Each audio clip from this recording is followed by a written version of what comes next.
Welcome to the Nerd Party. Maximum more. Punch it. Punch it.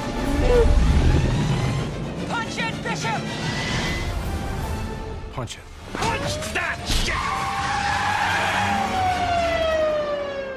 Let's punch it.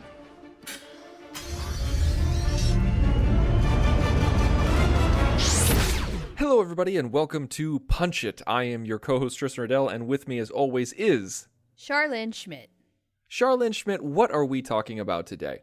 We are talking about one of our favorite things on this show, and that is Gilmore Girls. Yes, I binged through another season. And by binge, I mean binged. And we are talking about Season 5 today. This is crazy, because this has been a big chunk of what we do here on...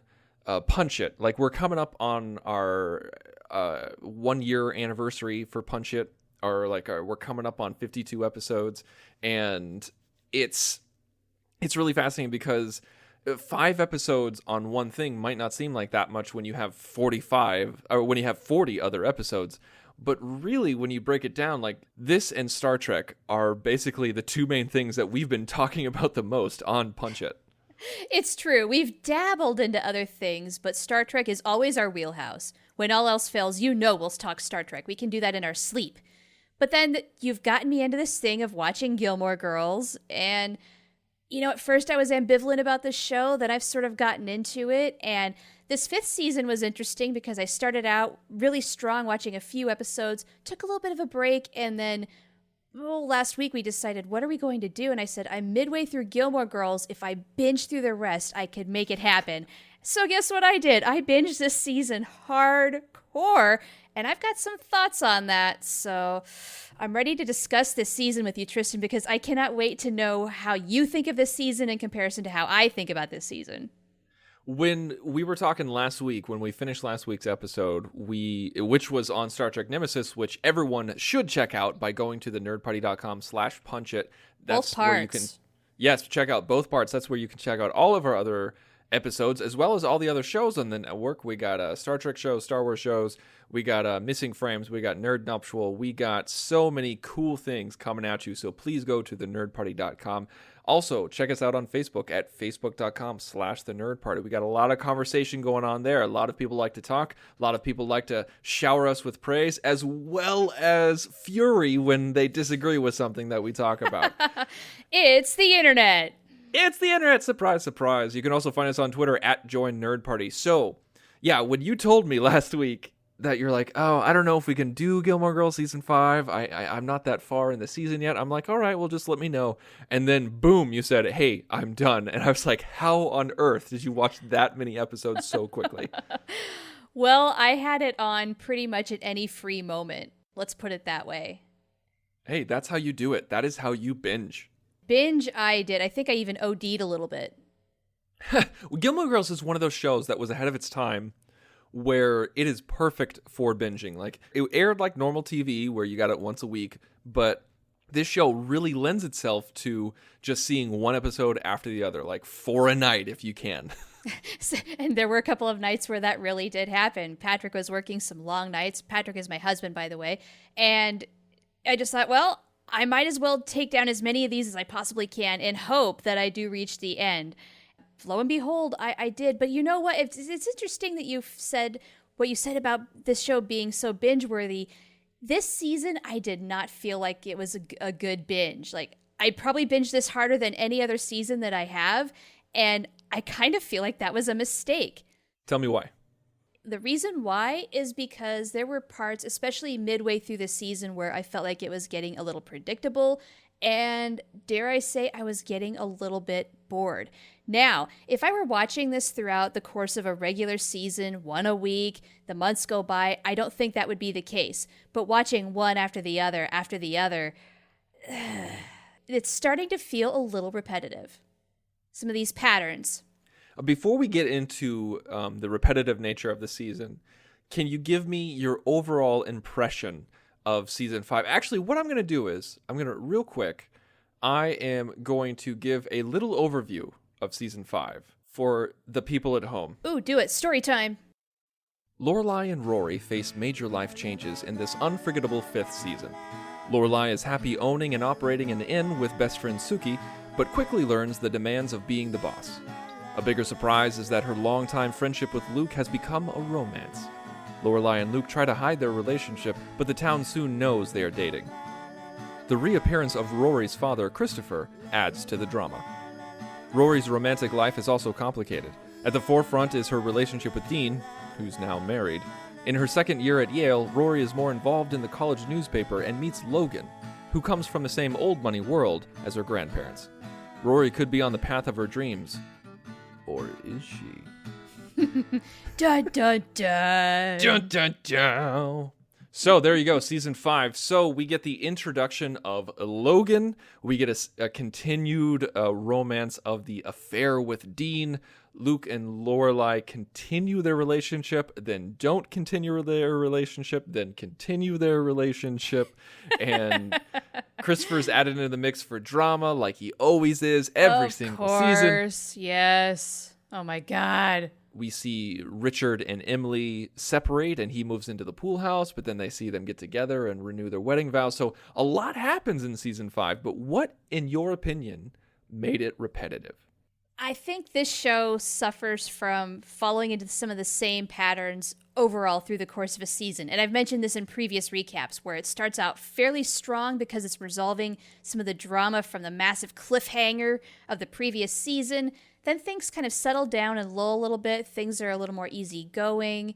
Things just kind of slowly chug along for a little while midway. And then toward the end, you're building up toward another massive shakeup at the very end of the season. And in this season in particular, I felt like, especially with the relationships with, who's breaking up, who's getting back together, blah, blah, blah, it almost feels like a soap opera. Now, that's not to say, like, relationships are important to Gilmore Girls. So it kind of feels weird and sacrilegious to say that, and yet the thought occurred to me while I was watching it, especially when Luke and Lorelai broke up. I just thought, of course they are, for the sake of drama. But they're going to get back together.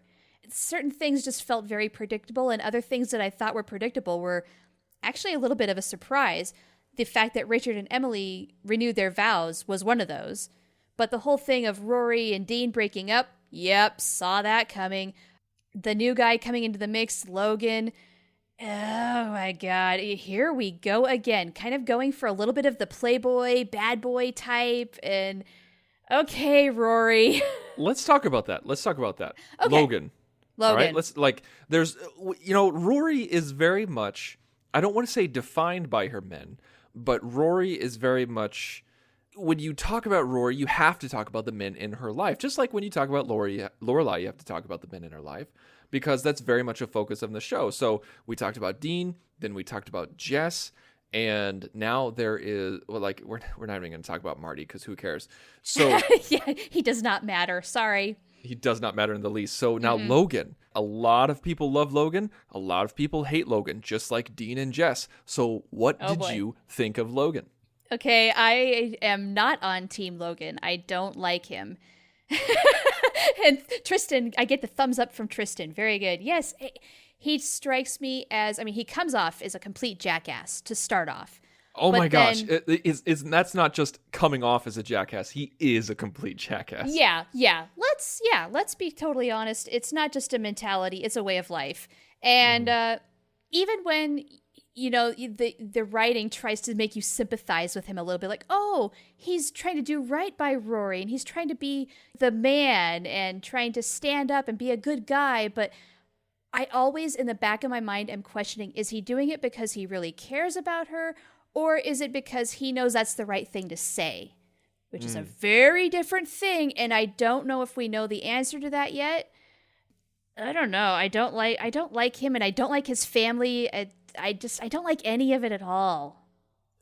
I really like that you said that. I think that's very well put. Like, is he saying the right thing, or is he just saying the right thing because he knows it's the right thing to say? Yeah, I'm confused about this, and I know you're not going to give anything away.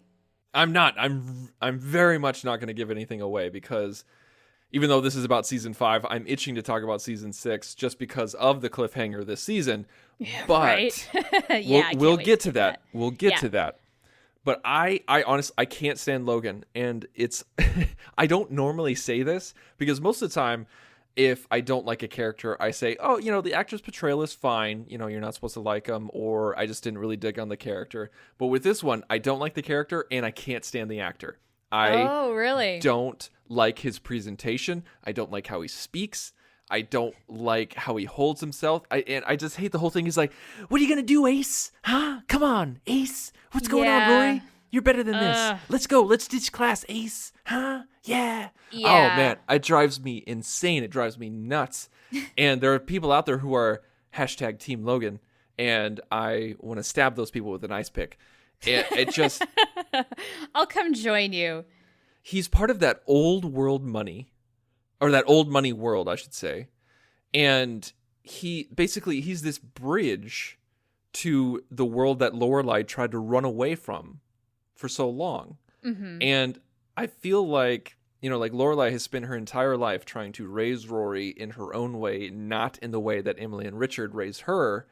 And no matter what she does, I feel like she's a little helpless in this area because even though she ran away as a 16-year-old, her teenager is running back to that world because of a boy. Yes. Okay, let's talk about this for a little bit. I find it incredibly interesting that Rory does turn to some of the more of the customs and the way of life that her grandparents live as opposed to her mother. Mm-hmm.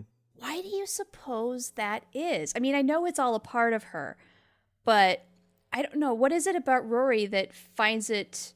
I don't know. Why is she drawn to possibly marrying into another rich old family? And we did see that fall apart, by the way, with visiting Logan's parents, which I thought was interesting because how often does somebody of her stature, I'm a Gilmore, get rejected by somebody saying, oh, you're not good enough for me? Well, la-di-da. I mean, even though Rory is... How do I put this? I go through ups and downs with Rory, where... she's humble, but then she's egotistical because she's smart, but she realizes where she comes from. She realizes her roots. She's not fancy. She likes junk food, and she can hang out with her grandparents and talk Proust, but she can also hang out with her mom and talk reality TV. She can do creme brulee as well as old cold pizza. But there are certain times when I feel like even though she's very smart and she works very hard, many things have been handed to her, whether you want to admit it or not. I'm not saying she doesn't deserve those things. I'm not saying she's not intelligent. I'm not saying that she didn't deserve Chilton. I'm not saying she didn't deserve Yale. But because of her background, because of the money, because of her breeding, she has better access to these things. No, it's absolutely true. And so it was interesting to see her get knocked down a peg. Even if she didn't flaunt that privilege, she existed in it and she excelled because of it. And then when she goes to someone even richer than Emily and Richard, and then somebody tells her to her face, you're not good enough, that's got to be eye-opening. A little bit, and then we kind of saw Rory's downfall after that. I love, at the end, spiraling out of control, just to jump ahead a little bit. For some reason, I love watching Rory fall apart. Is that a horrible thing to say? A little bit.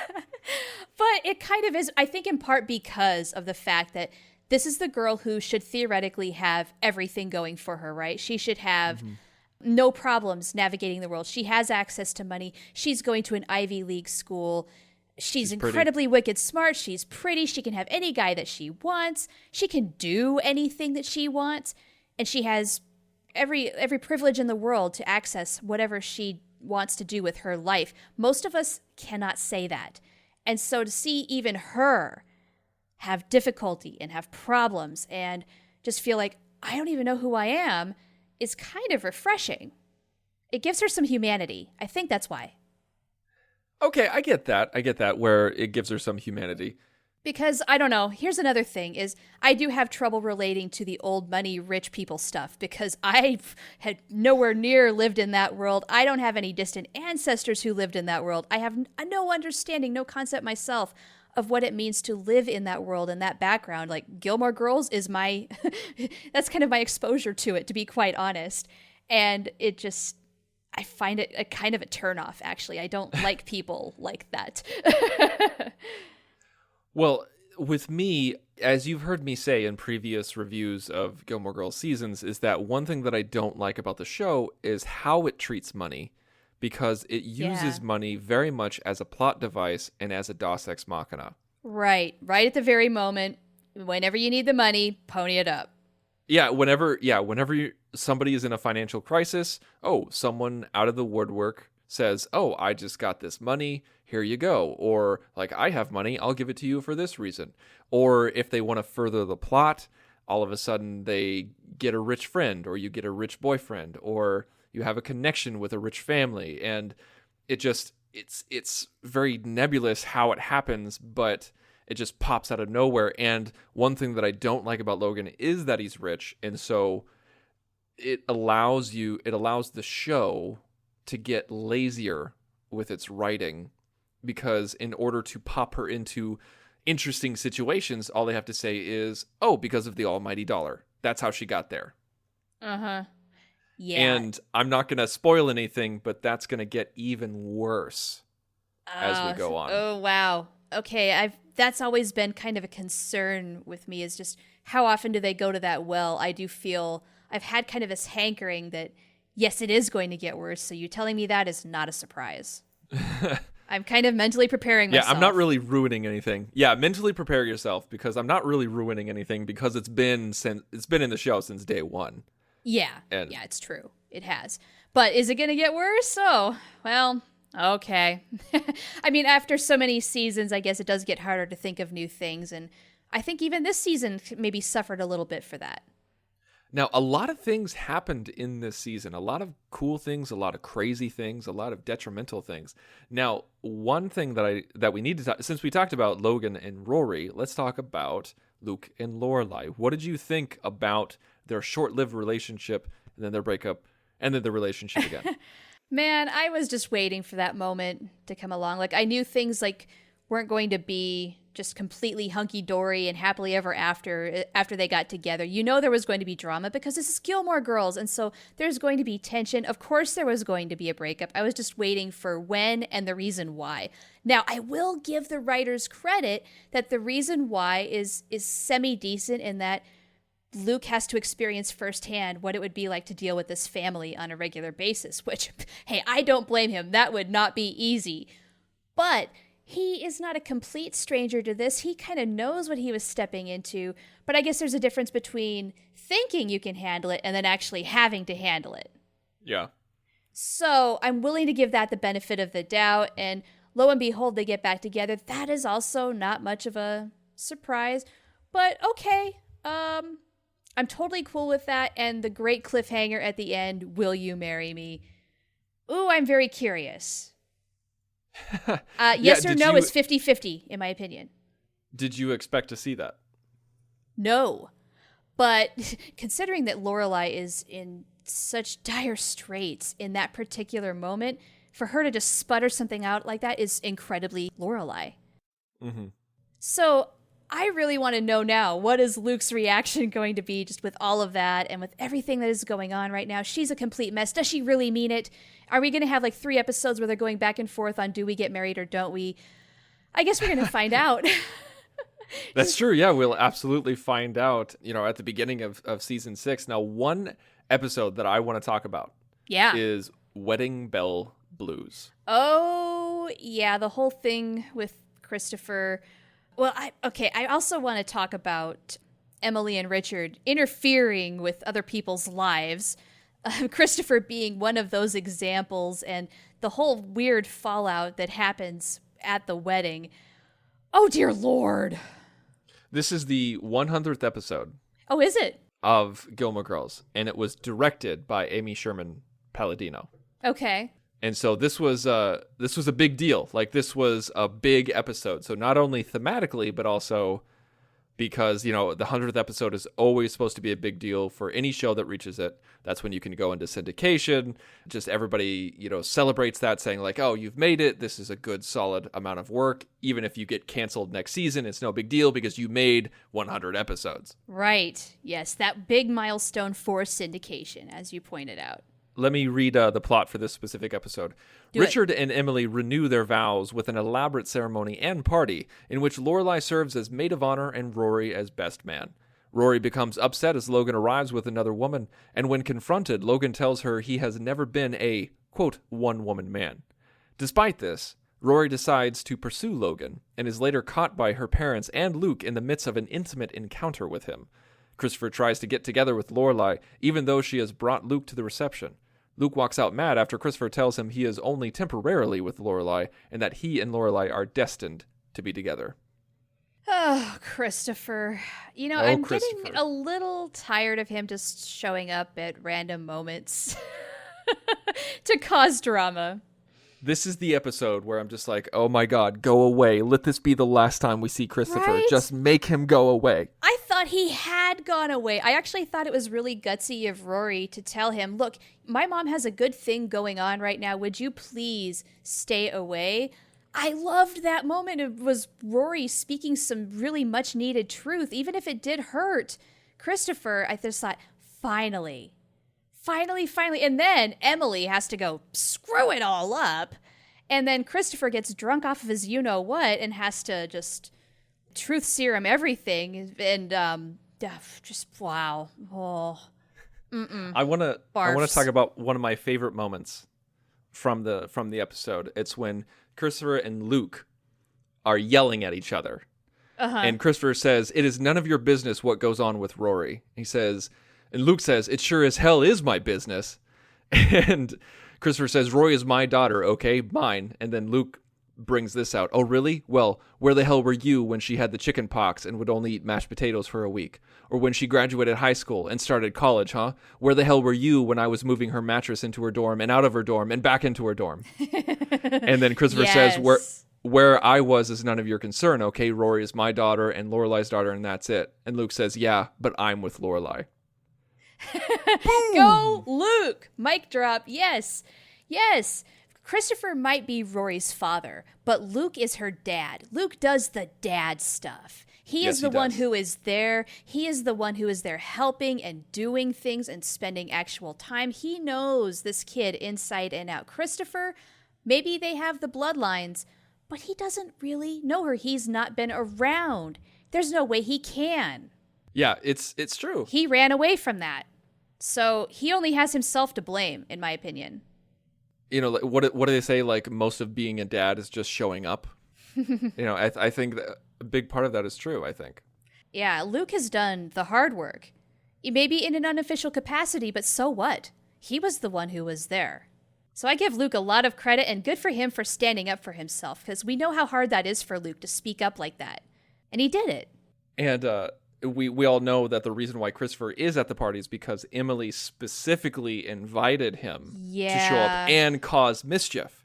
Okay, now in our last recap, you mentioned to me that there was going to be a couple of things that this family does that just will infuriate me. As if my family did this to me or other members of the family, it would just be like, whoa, blow up moment. We're not talking to each other. That is one of those moments, in my opinion. I think the exact words that I used to you were, this season 5, there's going to be a scorched earth moment where you go, wow, I get it. I'm never talking to this person ever again. If that person did this to me, we would be over. And in that moment, that's the moment I'm talking about, is when Lorelai goes up to Emily and they're trying to do the group photo. She just walks up to Emily, stands behind her and says, "You and me, we're done." And then boom, that's the end of the episode. Fire! It was an amazing moment. It was amazing and totally deserved, because holy freaking cow. Emily, what are you thinking? I'm so confused, because there's been times when she's not liked Christopher at all. There's been times when she's not liked Luke. There's been times when she's warmed up to Luke. Can she just not let her daughter live her life, though? I mean, she has to interfere with everything and does a horrible job of it most of the time, I hate to say. So, this was not good. This was not good at all.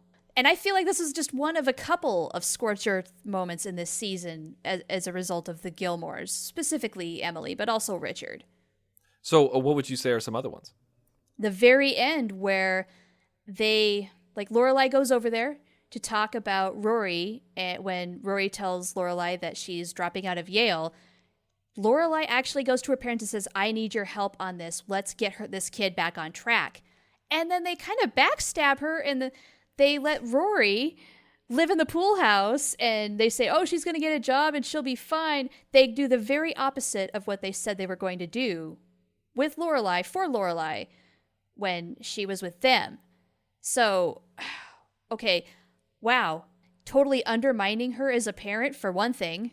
Yeah. But then also, and I'm not sure if this is going to be the case or not. I have a feeling Rory's going to go back to Yale, but what if they are enabling Rory to fail?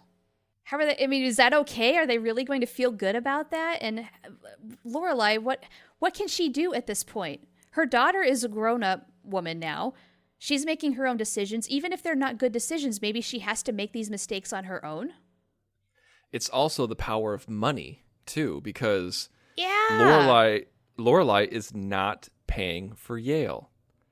And right, it's true. And since Lorelai's not paying for Yale, Rory's over 18. She's not under her roof anymore. She's in the pool house. So with Rory technically being an adult, Lorelai has no power over her daughter anymore except for respect, which is kind of not there right now, because if Rory truly respected Lorelai and what she's done for her over the past 18 years, then she would listen to her mother. But we're getting into the same old trap where the Lorelai of the family is run away from the problems. And it's sins of the father, but in this case, it's sins of the mother. And it's just continually cycling. And I think it's very fascinating. It's hard for me because I come from a family that I absolutely love. I absolutely adore. I had a great childhood. I have fantastic parents. I have a great relationship with them. I talk to my sister every day. And we don't have any real drama. Like, of course, we'd have fights and everything like that. We're a normal family, but never any drama like this. But the thing is, though, I am the result of a second marriage on both sides of my parents. Oh, interesting. But I'm aware of that kind of family drama in history and distantly, and sometimes that comes back to rear its ugly head. And so it's weird because even though I'm not a part of that drama, I've seen it firsthand. And so when I see Rory do this stuff, I'm like, oh, come on, I would never do that to my parents in a million years. But I've seen it done in my family, and it's a very hard thing to go through. Well, and honestly, I don't necessarily blame Rory for this indecision or this horrible decision. It's not an indecision. I blame Richard and Emily for enabling her. I mean, she goes over there, Rory goes over there, she's crying, she's a mess. They just want to make it better because they can. And they're the good guys. I think there's enough blame to go around. And so Rory, this is like maybe the one good thing that she's got going for her at this moment that makes her feel safe and loved and secure and all that. Okay, maybe this will be okay.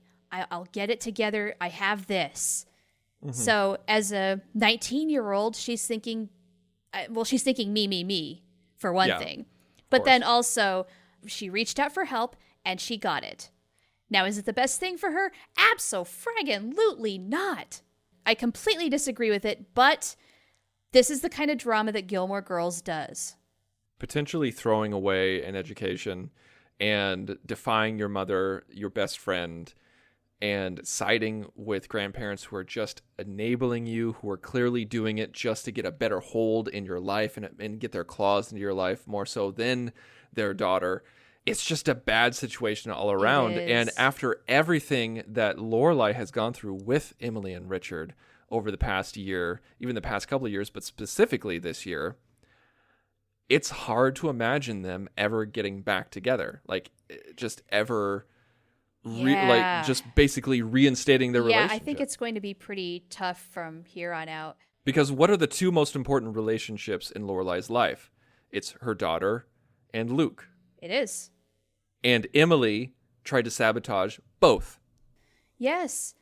I also want to play the angle of the concerned, well-meaning grandparent, because I had wonderful grandparents who would do anything for me if I just asked. A lot of times I didn't, but I knew they would if I did, where, you know, they just want to help.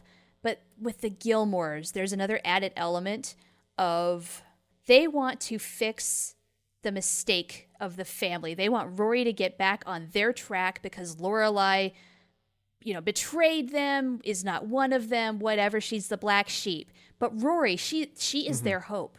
She is their pride and joy. And so then the more they can have a hold on her, the better off they are. It's true. You would think, though, with Rory knowing what her mom went through, she would be a little more aware of it, and yet she's falling into these traps hook, line, and sinker.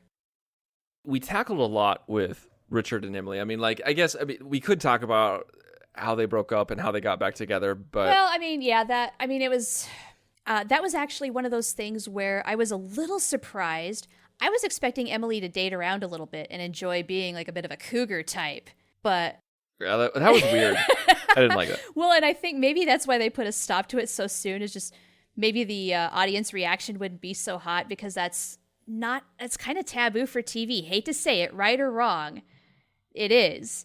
But I love that she tested the waters a little bit, and then we find out, oh, she hated it. You know, she's in tears. She still loves Richard. So that was cute, and I loved the whole, you know, taking care of the dog thing, yada yada.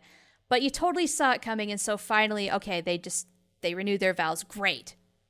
My grandparents renewed their vows when they reached their 50th anniversary. Oh, cool. So they never split up or moved into the pool house or anything.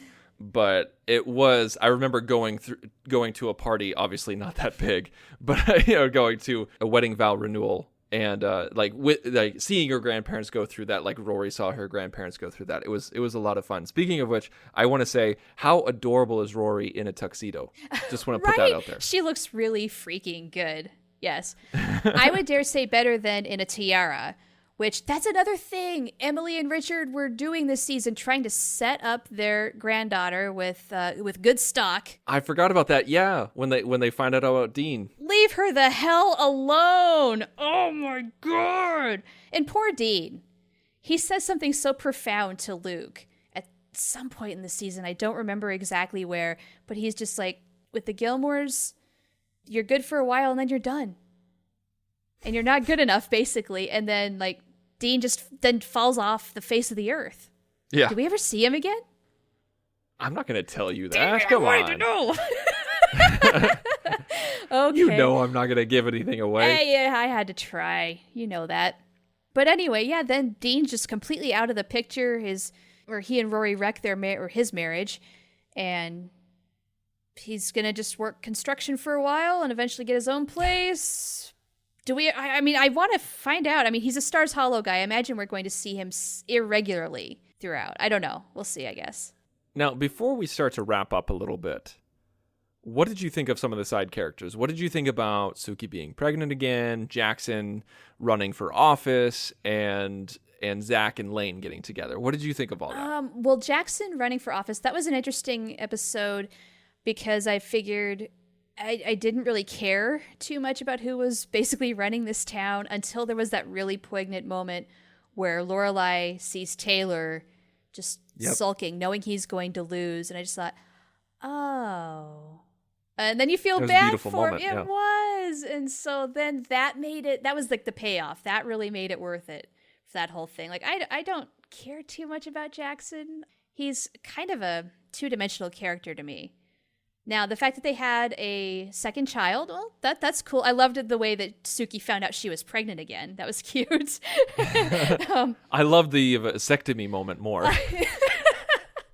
You know what? That is the most unrealistic announcement of a vasectomy ever, because the guy, he has to go to an examination and... Oh, it's a TV show. I know, but it's wrong. It's all for just comedic effect. Like, he can't go into the procedure without his consent, for crying out loud. Nice try, Suki, but I totally get it. What about Zach and Lane? Zach and Lane, you know, the really important thing out of that whole exchange of them getting together was the horrifying moment where, I guess it's Lane's horror, where her mother's voice is constantly in her, right? And she realizes, I want to wait I want to wait for marriage until I have sex. And like that's a startling revelation to her. Mm-hmm. And I love the way that was played out. I did too. Because it's like her mom is always kind of haunting her a little bit, just the way that she was brought up and all that. And at the same time, though, it's not judgmental. It's just like, this is my choice. This is what I want. This is what I want to do. And then how about Lane's mom perking up the band when they were on the verge of breaking up? Now, this was a turning point I was just incredibly tickled to see. Finally, there's something redeeming about Lane's mom. Because she's not the most likable character. And now finally she's just like, this is your dream. You're not giving up. I'm going to help you make it happen. Yes, they've been through some rough stuff. And yes, she basically abandoned her daughter. But now she is in it. I'm curious to know if this is going to go well or if it's going to fall apart. That is interesting. I actually, even though this is very much a side storyline and it's not related to the Gilmores anymore, or it's very loosely related to the Gilmores. Yeah. I enjoy the band storylines. I really dig this. And I do too. When it first came around, I never thought that I would. Like when I first saw it aired, I was like, oh, come on. They don't know what to do with Lane. This is going to be boring. This is going to be a stretch. But it's not at all. It's one of my favorite things. And I really like that Zach and Lane got together. And it's a relationship that I really like to follow. And I'm really interested to see what you think of where it goes and how it gets there. That's cool. I'm excited because I think it's one of my favorite things. That's awesome. That's good to know too, because I'm really excited about where it's going to go. Just watching so far what has happened, all right. It's just all right. But if there's going to be some drama down the road, that's fantastic. And I'm curious to know if basically Lane's mom being their manager, for lack of a better term, like if she's such a control freak, is she going to do a really good job or a really bad job? Like, are they going to hit the big time, or is this going to all just explode and they're never going to speak to each other again? And also, one thing that I really appreciated, because when I saw the show, I was in high school, early college, and everything like that. Uh-huh. And it was at a time, and it's still this way, where the choice to wait until marriage is not glorified or even shown on screen. And if it is shown on screen, it's done for joke purposes. It's done to make fun of the person, or they do it ironically or something like that. Yeah, or it's shown almost like as a failing of the character. This is something we should touch upon, is just there's a lot of sex in this season. Rory is having sex. She's now had sex with 2 people. Lane is kind of figuring out does she want to enter into a sexual relationship or not? What does that mean for her? And then meanwhile, we have Paris. Oh my gosh. Oh my God, Paris. That so figures. The whole thing of like the party /wake, that just kind of set it all for Paris this season, I think.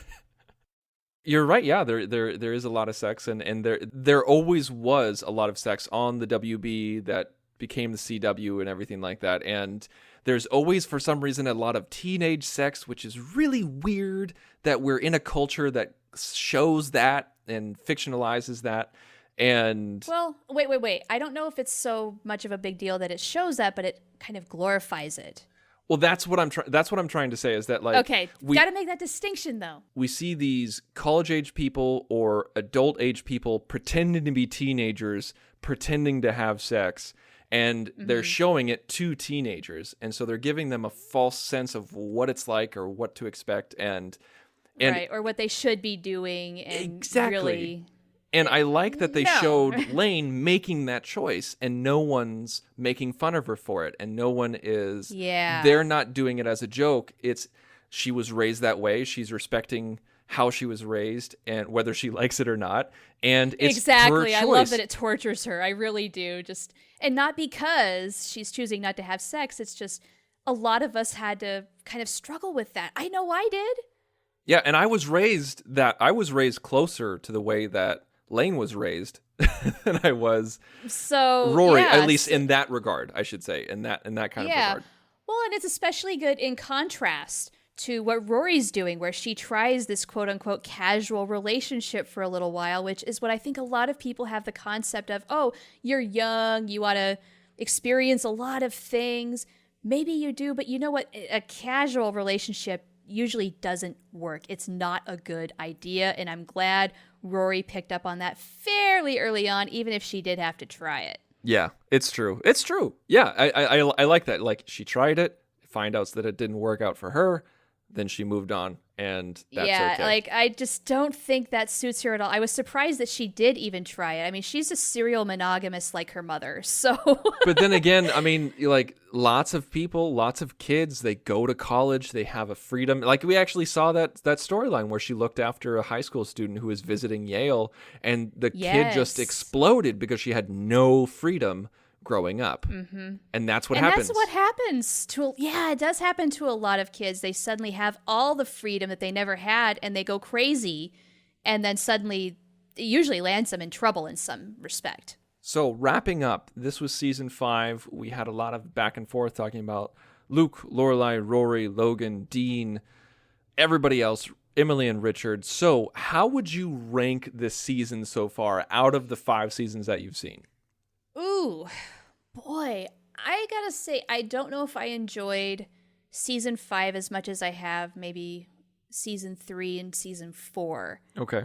So I want to say maybe 4, 3, 5, 2, 1. That's how I'd rank them. Really? You liked the first season the least because you thought it was sitcom-y, right? Yes. And I feel like season 5 has a little bit of that going on too. Like, there's always a couple of episodes every season that kind of fall into that trap, but I feel like there were even more of those kind of setups. Like when Suki, she's confined to bed rest, and Luke's got to take over cooking at the inn, and she's of course a massive control freak, and she's just, oh brother, Suki. So what do you hope to see in season 6? Ooh, I am looking forward to seeing what happens with Rory. How does she start picking up the pieces? Because one man's opinion, even if he's an influential opinion, an important person in her life who she values, and it values his opinion clearly, can she pick up from that and realize, I can show him, you're young, you're eager, you have a lot to learn, but you shouldn't throw away all of your career aspirations just based on one thing that one person said. Prove him wrong. So I want to see her pick up those pieces, get motivated again, go back to Yale, because that's what I predict is going to happen. With Luke and Lorelai, I don't think there's going to be a wedding next season. I just know there's going to be drama along the way. I don't know what it is, but you just know it's going to be there. So I fear we're on for a really rocky road with those two. And then with Emily and Richard, I don't know. That's a little bit of a question mark at this point, because they kind of had their relationship drama this season. What are they going to do now? Well, this isn't so much what you think is going to happen in season 6. It's what you want to happen in season 6. So what do you want to see? Well, the two are intertwined. Okay. Right now because I've not seen it. So my wish list is a little bit of also what I think is going to happen. All right. So what I would like to see and what I hope will happen is that Lane's band gets really big, like too big for its britches. Like they raise to a level of fame that they never thought they would reach, and they suddenly have to deal with that. I'd love to see that. I would love to see them make it. It would be amazing. All right. Well, I really wish that I could talk about season 6 with you. I really wish I could tell you what I think of season 6. Because I want to tell you so bad. So I want to have it on the table just so we have record of it. What do you think my feelings are about season 6? Do you think I'm going to love it, or do you think I'm going to hate it, or do you think I'm going to be indifferent to it? Ooh, good question. I have a feeling it's going to get a little topsy-turvy. And so just throwing out the prediction out there, I'm going to say you don't like it. All right. So we'll find out next Gilmore Girls episode when we talk Gilmore Girls season 6. Thank you guys so much for tuning in and downloading. Please make sure to subscribe. As always, if you like what we do, please go to iTunes and give us a review. If you give us a 5-star review, we'll mention you on the show. Go to thenerdparty.com and all of the other social networks that we mentioned at the top of the show. Char, where can we find you online? You can find me on Twitter, and my handle is ohtheprofanity. And I want to throw out to our listeners that we haven't had too many suggestions lately for shows to not review, but to study the writing thereof or story ideas. I am always itching to hear suggestions, so keep those coming, guys. Absolutely. You can do that by going to thenerdparty.com/contact, select Punch It from the drop-down menu, fill out the form, and it sends an email right to us. Well, Char, this was a lot of fun. I love that you're into Gilmore Girls. I love that you're going to keep going. And next week, I cannot wait to punch it.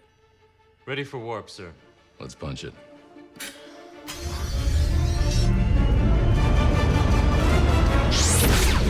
Join the revolution.